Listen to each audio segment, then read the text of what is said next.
ريتيكولار اكتيفيتنج سيستم، الجهاز المنشط الشبكي. واتكلمنا بعد كده ان الافكار والمشاعر والنوايا لازم أن تكون الثلاثه يكونوا ايجابيين.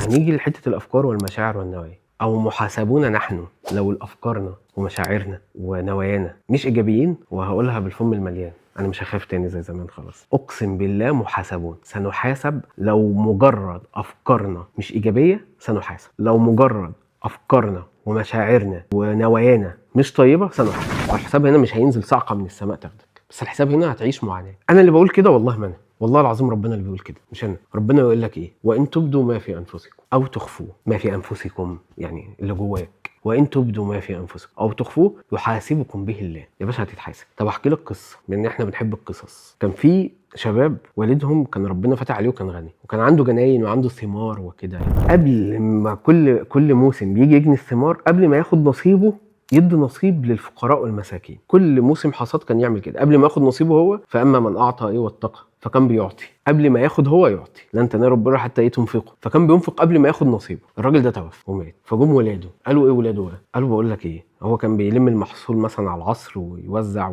وبعد كده ياخد هو نصيبه. قالوا طب بقول لك ايه، ما تيجي احنا ننام ونصحى بدري على الساعه 6 7 نلم المحصول ونبيعه، بلا فقراء بلا مساكين، بياخدوا كتير قوي. اصلا القصه اللي انا بحكيها دي قصه حقيقيه. مين اللي ذكرها؟ الله عز وجل. قال لك ايه بقى؟ إن بلوناهم كما بلونا أصحاب الجنة إذ أقسموا لا يصرمنها مصبحين ولا يستثنون فطاف عليهم طائف من ربك وهم نائمون. وهم نايمين بقى يصحوا، هم حطوا الظن وحطوا الفكرة وحطوا النية. ربنا يقول لك إيه بقى؟ فطاف عليهم طائف من ربك وهم نائمون فأصبحت كالصريم.